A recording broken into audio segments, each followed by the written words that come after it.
So, Judy, welcome. Thank you for coming along today to have a little chat and tell us all about you and who you are. I have briefly explained I originally started this to get people to talk about their feelings and be comfortable with talking about their feelings, but we've decided to sort of stream them down a bit. But just in summary, how are you today and how do you feel? Because often it's a question that gets asked, but we don't really want to really be honest about that. But you're welcome in this space to be honest. So, how are you and how do you feel? Thank you. I feel good today. I feel excited to be here. I'm feeling physically, quite awake, alert, and motivated. I had a nice lunch before we connected, and so I feel ready to go. Brilliant. I have had lots of emotions bubbling recently, a few challenges as life always throws at us. Mm, But today I feel quite positive in the face of some of those challenges and quite excited about where those challenges may take me. So, good. Thank you. And would you like to just explain what it is that you do for a living? What's the name of your business, etc.? oh, thank you. So I run Balance Time, which is a well-being business helping people to reclaim happiness and release from anxiety. So I work in a similar space to you, and I work in partnership with loads and loads of different experts in this space to shape well-being experiences that help people to unwind and find their place of happy, which is one of my great joys, as well as working one-to-one with people. What does that look like? So I'm a meditation teacher by kind of core trade.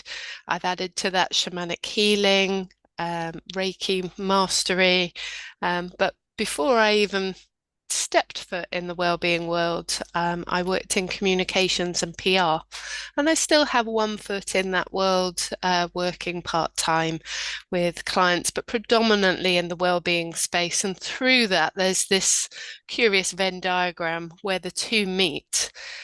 In this space that I would call mindful and well-being communication. So helping people communicate what they need to do to get their businesses heard, but also communicate what they need as an individual, which might be about assertiveness, boundary setting, and you'll know through your work, a lot of the blocks to being more assertive can come from deep trauma, can come from challenges within our past that are becoming blocks to our present, and how you can help people release those through a combination of practical techniques as well as healing modalities. And I really love the kind of how some of it's very coaching, very practical, and some of it's very spiritual, very supportive. And I work in kind of different avenues that support different people in different ways. So. And so, do you tend to work one to one or do you do group work or? I would say I have a bias towards group work, but and I have a tiny, tiny amount of one-to-one clients. I do work one-to-one, obviously Reiki. I prefer to deliver one-to-one, although I love bringing it to a group experience, and people will be amazed at the energy that you can create, or even adding hands-on healing to a traditional meditation class. Mm, I prefer to think of my events as experiences that no. are designed to create a particular outcome around calm and happiness, but also that bring people together with a sense of community. So I run private events, but as well as helping run well-being experiences for businesses. I ran a whole well-being program for 6 years at Arlington Business Park. They decided not to run it this year and focus on a different avenue of charitable giving, but And for where is six that? years. That's in Theo.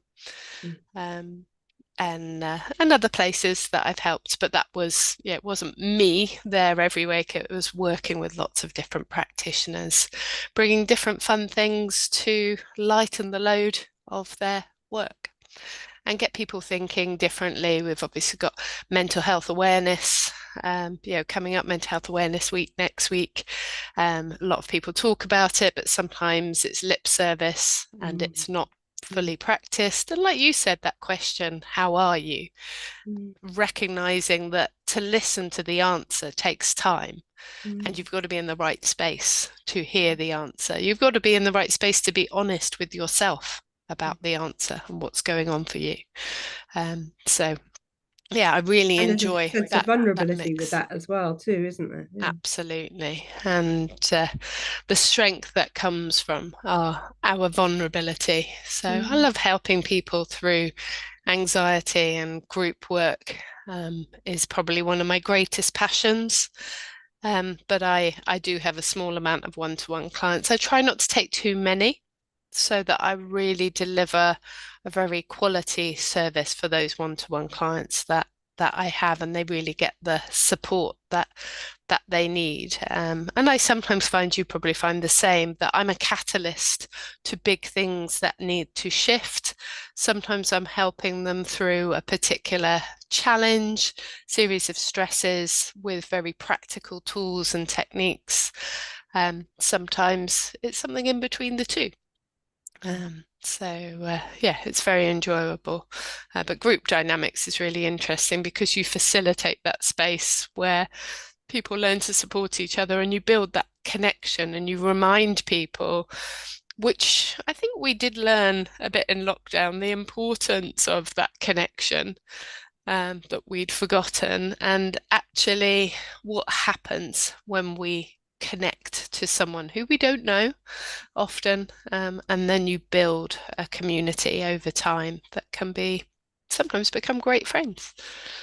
So, yeah, hopefully that explains a little bit of how I work. definitely. And so, for those people who are completely outside, what county are you in? Where do you work primarily now? So I live in Berkshire on the West Berkshire edge, very near Reading. And my events have a sort of theme around the Berkshire area. So I cover right up into South Oxfordshire, down actually into North Hampshire, and I have different venues that I use and work with. But my venues are always adding. I'm always exploring different venues. I had a long time relationship with Path Hill Outdoors. I was there for 7 years. Doing less there at the moment because of some of the ways that they're focusing their activities, and doing a little bit more in a place called Padworth, which is between Newbury and Reading, because there's a really lovely outdoor venue. But I'm always exploring magical venues that help me to deliver wonderful experiences in calm and wonder. I've just been to see a wonderful venue where I'm hoping to bring an event that I used to run in London. And I'm steering away from London, but who knows? Maybe I'll go back. I've run some really big events in West London and Central London, where we've taken over art galleries, we've taken over Oh, parts lovely. of the park. We worked with the Royal Parks team, where they built some treehouse installations, and then there were a whole team of artists and practitioners who came in to occupy the tree houses, which housed 50 people. So these were not small tree houses, to run amazing experiences. So I delivered a holiday in a tree house, a 2 hour holiday in a tree house, which was a wonderful experience of fun and stress management techniques, but brought together in a really light and playful way. And I'm hoping to bring that to a venue just up the road in Berkshire, a really nice restaurant that's just been taken over by a Michelin star chef. And there's 2 days that they're not. They want a break from it, and I'm like, right, can you prepare these picnic baskets for us and we can run this amazing event? So that's one of the things I try to do, as well as sometimes just running very traditional meditation classes, moon circles, and the outdoor experiences that I run, which I've been running for about 15 years, but they took off in COVID because more people were aware and looking for that reconnection where we spend time outside by a fire, reconnecting to the magic of nature and the power that happens when we sit by the fire in peaceful companionship with some silence and some provocative questioning. So yeah, that's a little bit of a flavour of what I do. I sometimes call myself the anxiety aunt, for people who are newer to this space. So like because they can understand I have that sort of nurturing aim to the way I hope to support people, and very much it's about helping people to change their relationship with anxiety. Brilliant. So, So, how can people contact you? well, reach out. My website's balancetime.co.uk. I'm quite active on Facebook and Instagram with the handle Hello Balance Time, or you can just email me at hello@balancetime.co.uk. Perfect. Thank you so much for coming along today and chatting. It's been really Oh, insightful to hear what you do thank you for the and opportunity. lovely. Thank you.